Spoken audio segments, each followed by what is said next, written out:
Bonjour à tous et bienvenue sur la chaîne Astro. Aujourd'hui, je vous propose de répondre à la question quel télescope acheter, quels sont les critères, quels sont les pièges et finalement quelles sont quelques bonnes références d'instruments que vous pouvez acheter, j'ai envie de dire un peu les yeux fermés pour pouvoir observer ou photographier le ciel dans des bonnes conditions. Il existe énormément de vidéos sur YouTube et finalement toute chaîne YouTube qui s'intéresse à l'astronomie amateur propose une telle vidéo. Mais ça fait 1 an et demi que j'essaye d'écrire cette vidéo et qui m'a donné beaucoup de fil à retordre. Pourquoi? Tout simplement parce que la question est beaucoup plus complexe qu'il n'y paraît. Il y a des pièges qui ne sont pas forcément visibles au premier coup d'œil quand vous regardez la fiche technique d'un instrument, etc. Donc je suis parti sur une analyse un peu complète finalement du marché, principalement déjà de tous les télescopes de 0 à 500 €, il y a déjà 500 références sur le marché, d'essayer de les grouper par instruments comparables et ensuite de vous parler des forces et des faiblesses. L'objectif, c'est de vous permettre de comprendre finalement un peu dans quoi vous vous engagez, qu'est-ce qui va se passer quand vous allez utiliser un télescope et finalement à quoi vous allez être confronté. Parce que si bien évidemment vous ne savez pas strictement à quoi vous attendre, et ben le risque c'est d'en être totalement déçu. Donc aujourd'hui je vous propose effectivement de répondre à ces différentes questions. Donc nous allons répondre déjà à la question que peut-on voir dans un télescope amateur. C'est quand même une question assez fondamentale parce que malheureusement on pourrait s'attendre à des choses que l'on n'observera jamais. On va parler de 3 obstacles majeurs qui sont finalement ce qui va rebuter pas mal de personnes et qui font que des télescopes se terminent assez rapidement sur le bon coin. On va parler des différents types de télescopes, voilà, des différentes parties d'un télescope de façon à ce que vous puissiez ensuite comprendre quels sont les détails sur lesquels on va s'intéresser. On va aussi s'intéresser bien sûr à votre budget. En effet, eh bien, quand on commence dans l'astronomie amateur, on ne peut pas forcément tout avoir pour un budget donné. Et généralement, quand on vous pose la question, est-ce que vous voulez faire de l'observation ou de la photo? Et bien la réponse est tout de suite, ah bah oui, je veux bien faire de l'observation et un peu de photo. Et on s'aperçoit vite qu'en réalité, bien, le budget va poser un problème et on pourrait s'orienter sur des mauvais choix. On va parler bien sûr de savoir donc si votre budget est compatible à l'astrophoto. Le GoTo, c'est une fonction qui est proposée maintenant par les industriels sur beaucoup de séries d'instruments. Donc l'instrument va pointer tout seul en direction de l'objet que vous voulez observer ou photographier. À partir de quand ça vaut le coup de dépenser ce sus, qui est quand même pas forcément négligeable, vers cette fonction. On va parler surtout du pourcentage que l'on va mettre sur la partie optique de votre instrument, puisque c'est finalement la plus importante. Si vous observez, bien évidemment, si vous avez un télescope qui est un timbre-poste, vous n'allez pas voir grand-chose. On va parler bien sûr des pièges également sur les différents types de télescopes et des petites choses un peu cachées, voilà, qui pourraient faire que finalement le télescope ne soit pas réellement utilisable à sa pleine attente. Et on va parler aussi de quelques petites choses à savoir, il y a quelques petites astuces cachées dans le marché et ça peut être intéressant. Et on va surtout parler, et ça va être le gros quand même aussi de cet épisode, des forces et des faiblesses de chacun des types de télescopes ou de lunettes astronomiques pour essayer de comprendre quels sont les domaines d'emploi et donc effectivement une sélection pour chacune de ces catégories. Enfin, en termes de conclusion, nous reprendrons les différents télescopes que j'ai conseillés dans chacun de ces groupes et on va les reclasser tout simplement par ordre de prix et de diamètre, puisque bien évidemment plus le diamètre est grand, plus on va collecter de lumière, et essayer de comprendre réellement finalement, en fonction de votre budget, quel type de télescope ou quel type d'instrument acheter. Et c'est maintenant sur la chaîne Astro.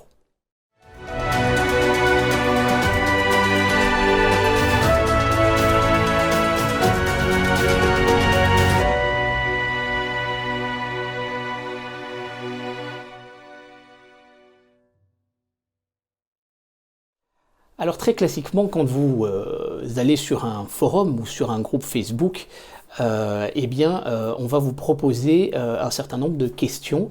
Et là, je peux m'inspirer, par exemple, de la fameuse moulinette sur le forum Web Astro, qui est très bien faite et qui pose des bonnes questions.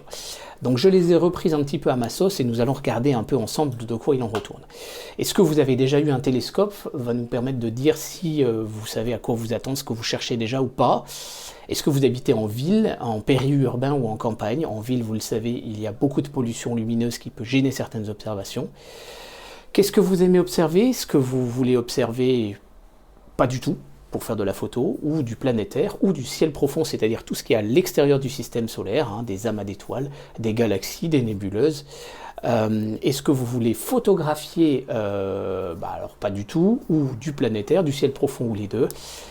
Est-ce que je suis sensible, si je regarde dans un oculaire, au piqué de l'image? Est-ce que je suis sensible à la couleur et à éventuellement ce qu'on appelle des aberrations chromatiques, c'est-à-dire que une étoile, par exemple, va être séparée en un petit arc-en-ciel très léger? Est-ce que je suis sensible effectivement à la luminosité, c'est-à-dire que j'ai besoin d'avoir une image très lumineuse? Globalement, qu'est-ce que je préférerais avoir à tout prix sur mon image? Bien sûr, on aimerait tout avoir.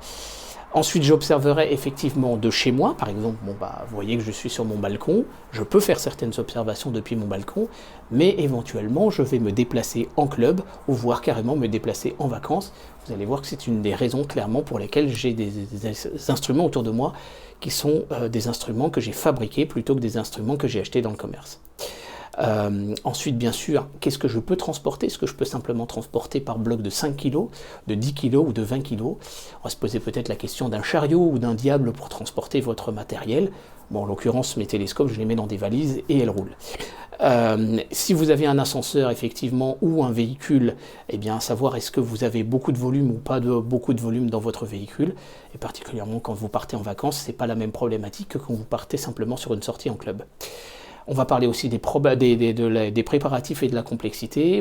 Alors, est-ce que vous voulez un truc complètement plug and play? Je le prends, je le pose, ça fait tout seul, c'est déjà opérationnel. Ou est-ce que je suis prêt à assumer? Est-ce que je suis prêt même à apprendre d'installer un instrument peut-être un peu plus complexe, mais qui m'en montrera beaucoup plus? Par exemple, un télescope qui est démontable et que je vais devoir monter.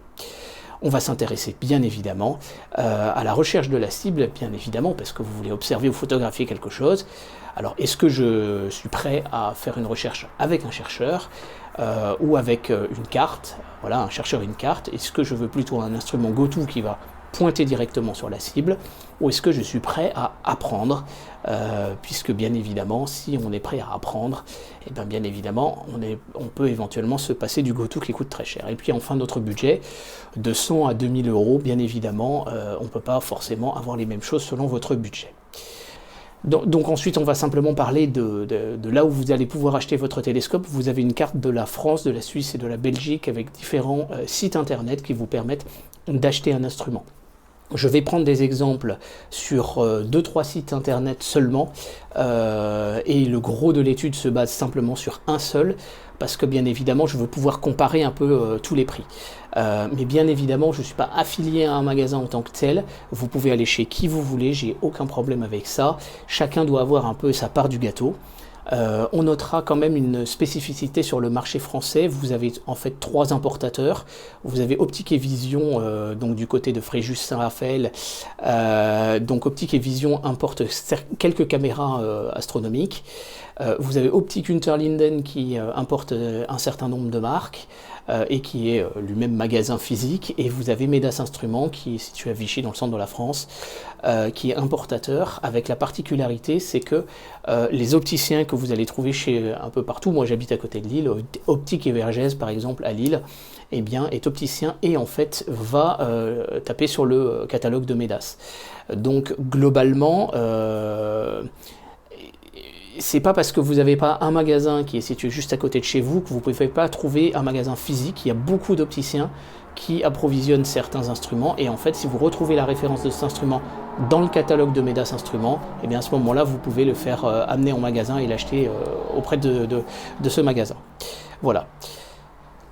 Alors que peut-on voir dans un télescope? La première frustration bien évidemment c'est que quand vous connaissez les photos Hubble, par exemple la galaxie du Sombrero, eh bien, quand vous la regardez dans un télescope, vous allez voir que c'est tout petit et que c'est extrêmement peu lumineux. Donc, bien évidemment, il faut effacer de votre esprit les photos Hubble, les galaxies magnifiques, avec même des couleurs, les nébuleuses avec des couleurs, puisque vous n'allez pas voir finalement ces couleurs. Donc si on prend un exemple avec une lunette 90-900 qui est une lunette à 184 € chez Skywatcher, donc c'est une lunette qui est quand même communément recommandée, et bien qu'est-ce que vous allez pouvoir observer? Donc si vous voulez observer la Lune, vous pouvez l'observer à faible grossissement, elle sera très brillante, mais vous allez pouvoir apprécier le global et puis en même temps la phase cendrée, c'est-à-dire la phase non éclairée, et à plus fort grossissement, vous allez observer des détails, des cratères, des mers, etc. et des montagnes. Les planètes, par contre, vous allez tout de suite voir que Saturne est quand même malgré tout extrêmement petite en termes de taille apparente. En fait, elle est 50 à 60 fois plus petite que le diamètre de la Lune, donc forcément, il est beaucoup plus difficile d'y voir des détails. Et ensuite, le ciel profond, vous pouvez regarder une nébuleuse, comme ici la nébuleuse d'Orion. Et cette nébuleuse d'Orion, vous allez voir qu'elle est finalement très très peu lumineuse. Alors vous allez être confronté du coup dans votre observation à 3 obstacles majeurs. Quand vous faites du planétaire, les planètes sont extrêmement petites. Quand vous faites du ciel profond, des galaxies, des nébuleuses ou des amas d'étoiles, alors les amas c'est un peu une exception, mais vous allez constater que c'est très peu lumineux et que c'est assez difficile à trouver. Et donc là-dessus, bien évidemment, vous allez avoir en plus de cela la pollution lumineuse qui va s'ajouter, qui va venir bouffer un peu le contraste de ce que vous voulez observer. L'autre difficulté, difficile à trouver, on l'a dit, c'est que finalement le ciel tourne. Le ciel tourne, vous le savez bien, le soleil se lève à l'est, et nous allons regarder un petit film ensemble qui va vous montrer un peu la rotation de la voûte céleste. Donc à l'est, le soleil se lève et les étoiles également. Vous pouvez voir qu'elles se déplacent finalement en diagonale du haut vers la droite. Au sud par contre, vous pouvez voir que les étoiles se déplacent horizontalement, puis elles se couchent du bas à droite à l'ouest. Ensuite, effectivement, vous allez constater que à mesure qu'on se rapproche près du pôle Nord, donc avec le nord-ouest, eh bien, les étoiles se plongent moins vite. Et quand nous nous orientons finalement vers le pôle Nord, eh bien vous pouvez constater que les étoiles tournent autour de l'étoile polaire. C'est ce qu'on appelle du circumpolaire. Ce sont des constellations qui ne se couchent finalement jamais. C'est dépendant de votre latitude. Là, je me suis placé dans le cas de la France.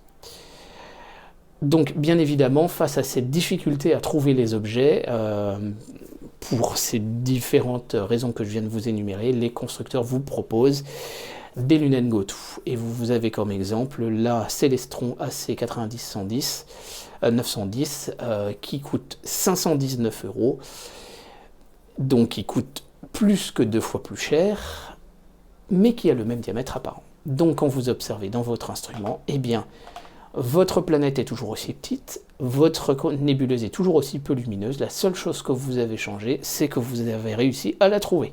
Mais vous n'êtes pas forcément certain d'avoir réussi à l'observer. Et votre Goto vous a coûté 335 €.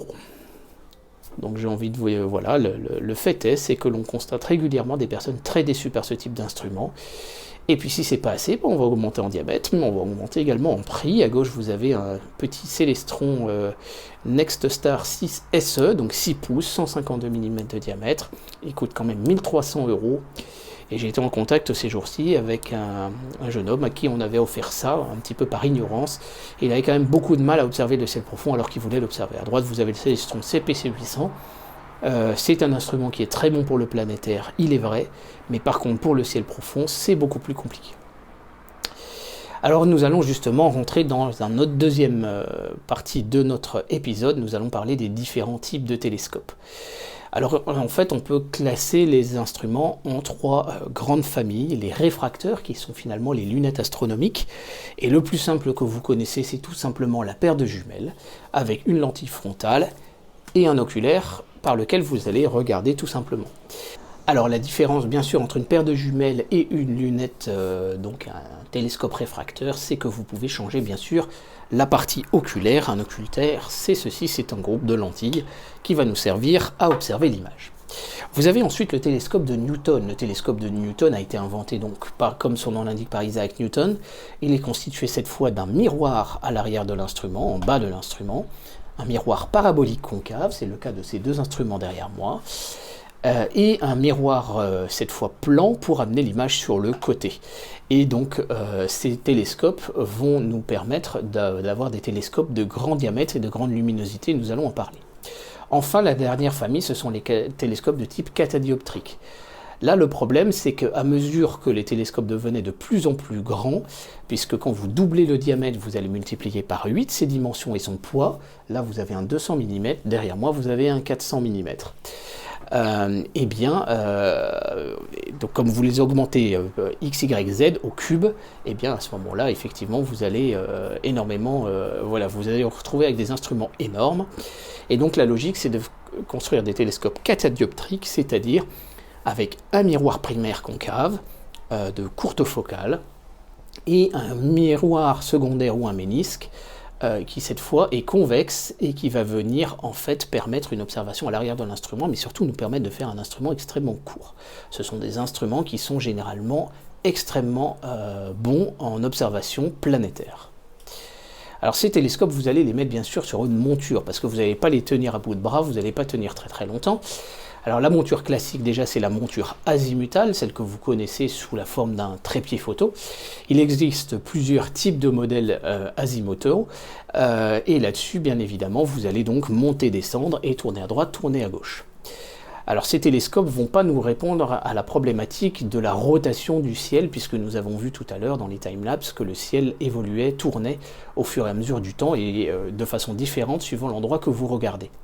Eh bien, on vous propose des montures maintenant GoTo, voire même Wi-Fi, où vous commandez avec un smartphone et ça braque immédiatement l'objet que vous voulez observer. Alors, ça coûte plus cher, mais ça le fait. Ensuite, vous avez effectivement la monture Dobson. Je vous l'ai dit, votre télescope devient de plus en plus gros à mesure qu'il augmente en diamètre. Et donc, à gauche, vous avez un télescope Dobson de 200 mm de diamètre, ou 250, ouais, ça doit être un 200 mm de diamètre. Vous avez des petits Dobson de table également, qui sont vraiment très bien pour les enfants.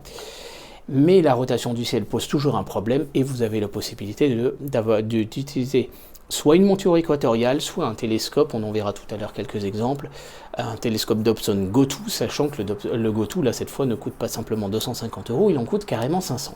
Mais on est sur des masses qui sont bien supérieures, bien évidemment. Et donc là, effectivement, les télescopes Dobson, on va pouvoir énormément grossir en diamètre. Les plus gros télescopes Dobson amateurs en France font 1000 mm de diamètre, donc 1 mètre de diamètre, et le plus gros au monde fait 1,80 m aux États-Unis. Bien évidemment, si vous voulez faire de l'astrophotographie, ça ne va pas convenir, à moins qu'il y a une exception, on va en parler. Et vous allez utiliser donc une monture équatoriale. Les deux montures que vous trouvez sur la gauche sont des montures qui sont faites pour appareils photo, qui peuvent supporter respectivement 2,5 et 5 kg à peu près. Donc on peut mettre un appareil photo, voilà, tout simplement comme celui-ci, sur une telle monture et faire des photos du ciel avec jusqu'à une focale de 300 mm. Donc ce qui permet quand même de faire des photos vraiment intéressantes.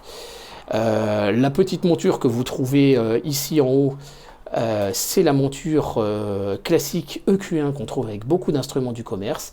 Elle est malheureusement très frêle et pas pratique à utiliser. Personnellement, je vous déconseille tout instrument qui est monté dessus. Et ensuite, vous avez des montures équatoriales. Donc je donne un exemple de manipulation dans cet épisode qui s'appelle « N'achetez pas ces télescopes, les lunettes d'initiation ». Vous allez voir, c'est quand même assez radical comme démonstration. Ensuite, bien sûr, vous avez des montures équatoriales beaucoup plus conséquentes, jusqu'à la EQ6, qui est un sacré monstre, puisqu'elle fait plus de 40 kg au moins, mais qui peut supporter des télescopes assez conséquents, de plus de 10, voire même 12-15 kg. Ça dépend si on fait de la photo ou pas, et donc ça c'est des montures extrêmement robustes, mais qui permettent de faire de l'astrophotographie. Donc le principe, c'est que ces montures soient inclinées parallèlement à l'axe de la Terre, elles vont tourner de façon opposée à l'axe de rotation de la Terre, et donc ce qui nous permet de compenser la rotation de la Terre. Donc jusqu'à un grossissement de 200 fois, vous n'avez pas besoin de monture équatoriale, ça ne sert à rien. D'abord, on ne fait pas de l'observation à fort grossissement en permanence. Quand vous observez le ciel profond, vous êtes plutôt à des grossissements plutôt modérés. Et quand vous observez effectivement en planétaire, là, ça devient vraiment utile. Si vous faites de l'astrophoto, c'est nécessaire. Mais par exemple, avec celui-ci, eh ben, il suffit de le tirer doucement, petit par à coup vers la droite, puisque le ciel tourne généralement globalement vers la droite. Enfin, il existe les montures, ce qu'on appelle AZ2Q, c'est-à-dire azimutale et équatoriale à la fois. Vous avez deux types. Sur la droite, vous avez la petite monture Bresser Junior de la lunette Bresser Junior 70-900. Elle est simplement inclinée et ensuite vous allez pouvoir orienter la lunette comme si vous étiez sur une monture altitude azimut standard. L'intérêt, c'est que c'est très pédagogique pour apprendre la rotation du ciel. Et vous avez à faire un suivi que sur un seul axe, mais elle reste très facile à manipuler. Je regrette qu'elle ne soit pas généralisée à plus de lunettes d'initiation ou pour débutants. Ensuite, sur la gauche, vous avez la fameuse AZ2Q 6, donc de chez Skywatcher. Et puis là, vous en avez une autre, donc d'une autre marque, je n'arrive plus à lire là. ce sont des montures que vous pouvez mettre de telle façon que vous allez travailler en altitude azimut. Pourquoi est-ce que l'on fait ça? On fait ça par exemple pour des suivis de satellites ou des suivis d'avions. Ça peut être très intéressant, mais ça peut être très intéressant également tout simplement pour de l'observation, voire même mettre 2 instruments d'observation en parallèle. Si vous ne faites pas de photos pour une soirée, ça peut être très très utile. Alors votre instrument, vous allez observer donc dans un oculaire, comme celui que vous trouvez derrière moi, ici. Donc il existe bien évidemment énormément de modèles différents d'oculaires. Vous avez aussi des lentilles de Barlow. Sachez que les oculaires qui vous sont vendus avec les télescopes, surtout les moins chers, sont généralement des Kellner à 3 lentilles. C'est une qualité qui est relativement limitée, un champ apparent qui est relativement limité. Vous avez déjà 5 épisodes sur la chaîne que je vous ai mis, voilà, à commencer dans l'ordre. Hein. D'abord celui avec David Nagler, et puis ensuite vous continuez dans ce sens-là jusqu'à terminer à comment bien choisir la focale de vos oculaires. Ça vous permettra de vous familiariser avec les notions. Les lentilles de Barlow, elles vous sont quelquefois vendues avec les télescopes, tout simplement parce que c'est une simple lentille divergente. Et donc ça coûte absolument pas cher à produire, voire même c'est moins cher à produire que simplement un oculaire. Sauf que généralement, elles sont utilisables qu'avec un seul des 2 oculaires qui vous sont livrés avec le télescope. Donc là aussi, il y a une grande méfiance. Je vous renvoie à l'épisode comment bien choisir la focale de vos oculaires. Vous comprendrez quelles sont les limites de focale. Et ensuite, voilà, un épisode sur les Barlow est prévu sur la chaîne à moyen terme. Mais finalement, le meilleur télescope que vous allez utiliser, le meilleur télescope pour vous, ça va être celui que vous allez utiliser. Là, vous avez des télescopes devant vous qui sont des télescopes qui se trouvent sur le bon coin. À gauche, c'est une simple lunette sur monture équatoriale. Et comme vous pouvez voir, elle est placée n'importe comment, tout simplement parce que la personne qui va le revendre, parce qu'elle n'arrive pas à l'utiliser. Très clairement, la monture, elle est mal placée là. Elle est mal positionnée. La deuxième, c'est un petit télescope, ça doit être un 115-900 sur une petite monture azimutale.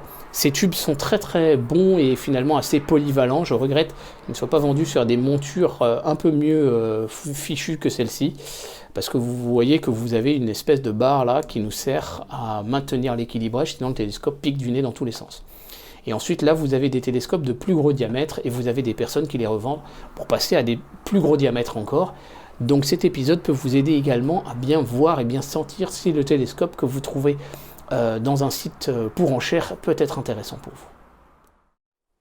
Donc maintenant, je vous propose de répondre à la question de votre budget. Bien évidemment, quand on achète un télescope, on a un budget limité au départ.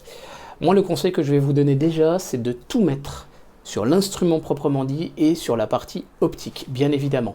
Quand vous avez un budget de quelques centaines d'euros, par exemple, c'est pas forcément obligé d'acheter des accessoires, des oculaires, des filtres, des lentilles de Barlow, etc. immédiatement. Vous allez pouvoir utiliser votre télescope pendant au moins 6 mois à 1 an et vous faire énormément plaisir si vous avez mis tout le budget dans le télescope. Parce que bien évidemment, meilleur sera le budget au départ, vous aurez peut-être des meilleurs oculaires aussi. Ça, c'est un point à considérer. Donc, j'aimerais vous proposer un petit exercice un peu pédagogique et en réalité une véritable douche froide, à savoir si votre budget est compatible avec l'astrophoto, puisque certains se disent « j'aimerais bien aussi faire de la photo ». Alors bien évidemment, le moyen le plus simple de faire de l'astrophotographie, c'est un simple appareil photo sur un trépied azimutal. Ça peut être même des tout petits trépieds de poche et même un petit appareil de poche. Vous avez un épisode sur la chaîne qui s'appelle Comment photographier le ciel même sans télescope. C'est un peu une interview de Jean-Baptiste Fellman qui anime le blog Cielmania. Et donc vous avez un exemple de quelques-unes des photos qu'il a faites sans télescope. Donc il y a vraiment des moyens de pouvoir se faire plaisir à photographier le ciel avec voilà, un appareil photo réflexe, un objectif plutôt grand angle, et on va essayer de prendre quelque chose d'assez lumineux, et puis vous pouvez faire comme moi, c'est-à-dire un petit support azimutal comme ça, droite-gauche comme ça se fait en bois, c'est assez simple finalement, et finalement vous pouvez l'emmener en voyage assez facilement, le poser tout simplement sur un petit parapet ou même à même le sol, et faire des photos vraiment très sympas. La deuxième possibilité, c'est les petites montures équatoriales pour appareil photo. À gauche, vous avez la Mini Track de chez Omegon, à droite, la Skywatcher Star Adventurer. donc de 2 à 5 kg de capacité d'emport, et la Star Adventurer. Donc la Star Adventurer, il y en a deux modèles. Elles sont équipées de viseurs polaires qui vous permettent de faire une mise en station. Elles sont motorisées, il y a des piles à l'intérieur, et donc vous allez pouvoir faire des photos pendant plusieurs heures, et jusqu'à une focale de 300 mm de long, ce qui est quand même assez conséquent, et qui permet de faire des super beaux résultats. Donc pour un tarif de 360 € à peu près, mais on peut la trouver également d'occasion de temps en temps. Ensuite, bien sûr, vous avez la possibilité de prendre tout simplement un petit télescope Dobson avec un adaptateur, ce qu'on appelle un adaptateur T2 ou un adaptateur T.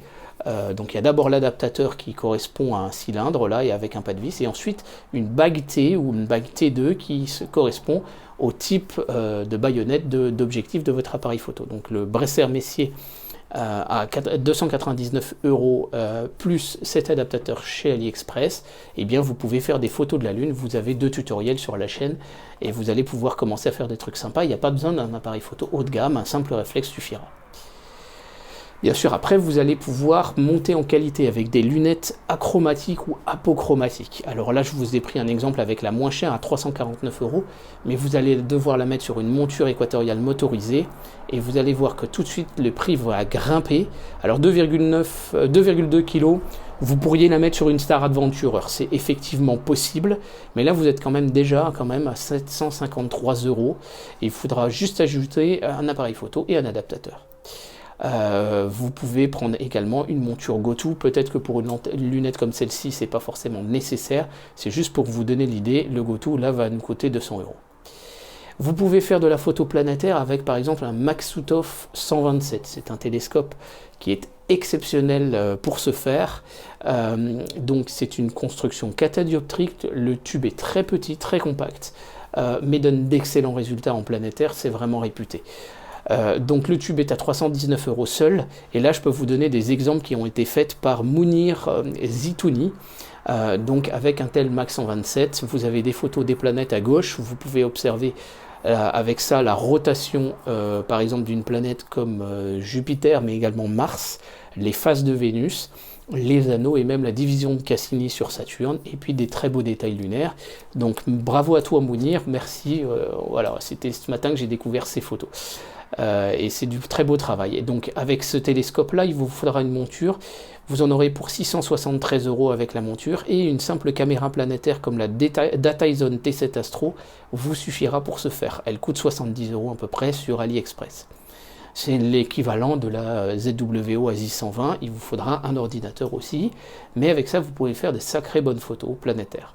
Ensuite, si vous prenez bien évidemment une monture GoTo, l'intérêt c'est que vous allez pouvoir pointer des zones que vous avez beaucoup de difficultés à voir, et photographier par exemple un peu de ciel profond avec des techniques de pose courte et un petit peu plus longues, et notamment par exemple des nébuleuses planétaires. C'est des toutes petites nébuleuses, mais le Maksutov ayant énormément de focales et une très bonne résolution, un très bon pouvoir séparateur, il est capable de séparer des fins détails.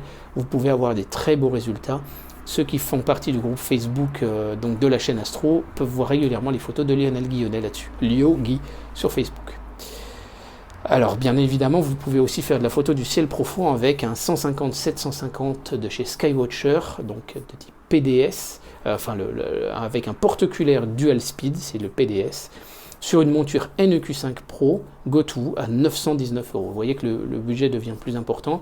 On n'est pas obligé de prendre une monture GoTo, mais ça vaut quand même le coup pour pouvoir bien trouver vos cibles assez facilement. C'est pas toujours évident de trouver des cibles. Alors si vous avez du Sony A7S comme celui-ci, le Live View est absolument excellent, mais c'est pas le cas de tous les appareils sur le marché. Donc là, 919 €, vous pouvez faire à la fois du ciel profond et du planétaire, même si en planétaire, il est quand même un peu moins bon que le Mac 127, enfin il va être peut-être équivalent au Mac 127, et encore. Ensuite, vous avez la possibilité, par exemple, d'une lunette EvoStar 80 ED de chez Bresser sur une monture NEQ3 de GoTo à 1200 € quand même. Là, vous avez quand même un kit assez complet pour faire de l'astrophotographie. Une 80 ED, c'est pas l'instrument le plus lumineux et donc le plus rapide pour faire de la photo. Par contre, ça donne des très très belles images. Ça, c'est quand même un setup assez sérieux. L'autre possibilité, enfin, c'est un télescope 200 000 de focale, toujours avec un porte-oculaire PDS sur HEQ5 Pro. donc 1330 € à peu près. Là, je vous ai mis des captures volontairement du site de chez Piero Astro, parce que Piero Astro est réputé pour démonter les montures équatoriales et les régler avant de vous les envoyer. Et il y a une vraie différence, il y a un véritable gain au niveau de la fiabilité de la monture, ce qu'on appelle son erreur périodique, etc. Donc si vous voulez vraiment acheter un télescope sur monture équatoriale allemande, ça vaut le coup de passer par Piero Astro. Je crois qu'Optik Unterlinden fait aussi un peu ce type de réglage. Alors enfin, on va aller à la question, parce que vous êtes quand même venu au départ, pour la majorité d'entre vous, pour chercher un télescope d'observation. Quel est le pourcentage de budget que l'on met sur les parties optiques? Donc, nous l'avons dit, une lunette de 90, le GoTo nous a coûté 335 €. Et donc, la partie consacrée à l'optique est finalement pas énorme, puisque l'instrument au départ faisait 184 €. On pourrait estimer peut-être 90 € pour la partie optique. Alors il se trouve que dans les années peut-être 1960, un Américain qui s'appelle John Dobson, et pour moi c'est clairement un génie, et pour beaucoup d'entre nous, a inventé le télescope qui porte désormais son nom. Et, il appelait ça Sidewalk Telescope, donc un télescope où l'on regarde sur le côté mais en marchant. Et donc il avait construit jusqu'à un télescope de 24 pouces, c'est-à-dire 600 mm de diamètre, avec les moyens du bord. C'est un peu des tubes en carton, c'est du bois, c'est un truc extrêmement rustique, mais finalement qui marchait superbement, puisqu'on avait un gros diamètre et il montrait le ciel aux passants. Et il a fait des petits parce que ça a fait une véritable révolution, et quelque part c'est lui qui a réellement démocratisé les télescopes de grand diamètre pour les amateurs dans le monde. Alors là-dessus, bien évidemment, pour un budget de 500 € à peu près, bien vous pouvez, au lieu de prendre cette lunette de 90, prendre un télescope de 250 mm de diamètre, comme le Skywatcher classique Dobson. Et là-dessus, la différence, ben, ça va être quoi? C'est que quand on compare, donc vous prenez la ligne 90, là, ici, et vous allez sur la colonne 250. Et vous voyez que la différence de surface pierre carrée entre les deux instruments, c'est 771%. Ça veut dire que le Dobson va collecter beaucoup plus de lumière. Alors comme il a un miroir au centre, on va retirer le diamètre de ce miroir, on va tomber sur plutôt 6 fois plus de lumière qui va être collectée que le Dobson de 90 mm de diamètre. Le pouvoir séparateur, c'est-à-dire la capacité de l'instrument à distinguer les détails, est également donné par le diamètre, mais cette fois elle est proportionnelle au diamètre. Et on va voir qu'on a un pouvoir séparateur 2,7 fois à peu près celui de la lunette. Alors comme on a une obstruction sur le Dobson avec le miroir secondaire, ça va être un peu moins bon que 2,7 qui serait un absolu, mais ça reste quand même nettement meilleur pour le même budget. Donc là où vous aviez votre toute petite planète Saturne et votre nébuleuse très peu lumineuse, et ben vous pouvez voir que votre planète Saturne a un plus grand diamètre apparent. On va pouvoir commencer à beaucoup mieux discerner par exemple les anneaux et la division de Cassini, mais votre nébuleuse surtout va être beaucoup plus lumineuse. Et là, en réalité, pour trouver une cible, eh bien, qu'est-ce que l'on fait? On va prendre un petit viseur point rouge comme celui-ci, qui fait un petit point à l'infini dans le ciel, et vous allez directement passer à l'oculaire, et en fait, on va faire ce que j'appelle la méthode du iRobot, c'est-à-dire qu'on va faire des cercles concentriques de plus en plus grands. Et quand on connaît un petit peu les objets, on sait à peu près à quoi s'attendre, et bien en fait, on va tomber dessus extrêmement rapidement, voire même avec beaucoup d'habitude, on tombe quasiment pile poil directement sur notre cible. Donc la problématique d'arriver à trouver notre cible, qui est proposée, dont une réponse est une monture GoTo qui va pointer directement la cible, et ben en fait elle n'en est plus, puisque c'est beaucoup plus facile. Avec ça, j'arrive à trouver, à observer, mon record c'est 47 objets de Messier en l'espace de 2 heures.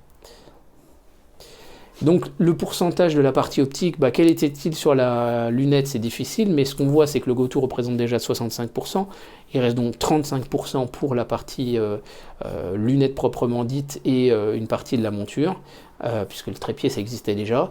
Donc on va comprendre que la partie optique va être de l'ordre peut-être de 12% du prix. À la différence près, c'est que bien évidemment sur notre Dobson, donc bien évidemment vous allez comprendre que pour moi c'est rejected pour la lunette, et c'est approuvé pour le Dobson. Donc là-dessus, si je prends un Dobson 200-1200 comme celui qu'on avait là, on prend le prix des miroirs. Donc j'ai regardé le prix des miroirs de chez Kepler GSO sur le site de la Maison de l'Astronomie. Vous pouvez aller les acheter à la pièce et on peut faire la comparaison. On est à 58% du prix du télescope. Alors bien sûr, c'est pas tout à fait exact parce qu'il y a quand même des frais fixes de transport et de stockage, etc. sur les miroirs seuls, mais vous pouvez comprendre qu'on est au moins à 50% du prix du télescope. Sur un Dobson 250, vous voyez que ça croît un petit peu, 61%, plutôt 66% sur un 300, parce que là il faut se méfier quand même des télescopes qui sont en 799 €, qui sont bradés 699. Là on est plutôt, il faut faire un petit peu attention à ça. Mais on est de l'ordre de 66% et même 70% pour un 400 mm. Donc vous pouvez voir que le télescope Dobson, et c'est vraiment le concept de John Dobson, nous permet de mettre la majorité de notre budget dans la partie optique, et c'est réellement le plus important en observation. Si vous prenez un Dobson 200 000 sur monture EQ5 par exemple, eh bien vous êtes à 40%, mais on l'avait dit, la monture elle n'est pas, on va le voir tout à l'heure en particulier, la monture est sous-dimensionnée en fait par rapport à l'instrument, et en fait en réalité si on reprend le setup de tout à l'heure qui est réellement totalement polyvalent pour la photo du ciel profond et la photo planétaire, et bien là on se retrouve avec des miroirs qui valent à peine 14% du prix de l'instrument que vous allez acheter. Donc si vous voulez vraiment faire de la photo, et bien comprenez bien que votre instrument en réalité il va vous permettre, si vous mettez vraiment le budget, il va vous permettre de faire de l'observation, parce qu'un 200 000, vous pouvez faire des super observations avec, mais ce n'est pas un instrument qui est complètement dédié et qui est réellement fait pour de l'observation. Alors si on reprend des télescopes Go-To haut de gamme dont on avait parlé, par exemple donc le 152 mm de chez Celestron à 1295, vous pouvez prendre un télescope Explore Scientifique 300 mm de diamètre. Alors le poids est plus important, mais il est en deux parties, donc les poids finalement c'est deux caisses de poids égales au télescope Celestron, mais vous avez une surface qui est multipliée par 4, un pouvoir séparateur qui est multiplié par 2, donc clairement en observation on ira plutôt sur le Dobson. Et ensuite bien évidemment vous allez pouvoir passer sur le comparatif entre le CPC 800 et un Dobson de 400 mm de diamètre. Les prix sont tout à fait égaux et puis les poids sont tout à fait comparables. Mais bien évidemment, la surface est multipliée par 4, le pouvoir séparateur également. Même si le Celestron CPC 800 a une optique qui est excellente en planétaire, et bien très clairement, je veux bien faire le test avec le Dobson, qui peut être même supérieur en planétaire clairement. Alors maintenant, je vous propose de répondre à la question: quels sont les pièges que vous pourriez rencontrer dans le choix d'un instrument? Et il y a quand même beaucoup de choses à voir. Je pense que cette section elle est vraiment importante quand vous voulez acheter un télescope. Et puis il y a quelques petites astuces également à savoir. Alors le premier piège, c'est simplement sur un petit télescope Dobson 76-300. Eh bien on vous vend quasiment le même, le 76-350, ok, la focale est un petit peu plus longue, mais d'ailleurs c'est même plus facile de tailler un miroir dont le rapport focal sur diamètre est un peu plus long. On vous vend des cercles à 43,90 € qui sont simplement des cercles gradués. Et des cercles gradués, c'est pas très difficile à faire, vous pouvez les faire vous-même. Ensuite, si vous prenez un télescope, alors comme ce Dobson 150-750 de chez Bresser, vous avez un télescope tout à fait équivalent qui est le Push Plus Mini de chez Skywatcher. Celui-là, il est push-to, c'est-à-dire qu'il a des codeurs qui lisent la position et l'angle de votre télescope, donc altitude azimut, et qui vous dit poussez encore à droite, ou poussez à gauche, montez, descendez, etc. pour trouver une cible. Eh bien, vous pouvez voir qu'il vous est vendu 220 € ce push-to, donc c'est quand même assez cher. Alors que si vous faites des cercles gradués, eh bien, vous allez pouvoir vous en sortir tout seul. Et même chose, bien sûr, le Go-To, on l'a déjà vu tout à l'heure, à 335 € pour une lunette finalement de petit diamètre, alors que vous avez dépensé 500 €. Vous pensez avoir acheté un télescope de très bonne qualité, parce que 500 € c'est quand même une somme. Et en réalité, vous avez bien vu tout à l'heure dans la petite démonstration que ça vous apporte absolument rien. Donc vous avez des applications sur smartphone, je vous en ai montré 6 là en exemple. Moi j'aurais envie de vous conseiller, que je connais quand même assez bien, Carte du ciel, vraiment pour débuter. Elle a tous les objets de Messier, je l'ai utilisé quand même pendant un certain temps. Vous avez Stellarium, donc Carte du ciel existe en version gratuite. Vous avez Stellarium qui existe sur ordinateur, qui existe que ce soit sur Apple ou que ce soit sur Android. Et je crois que Stellarium est même gratuite sur Android.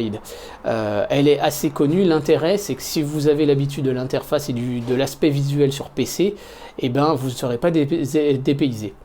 Ensuite, vous avez Celestron Sky Portal, qui est la version en fait gratuite et light de Sky Safari. Sky Safari étant un logiciel payant.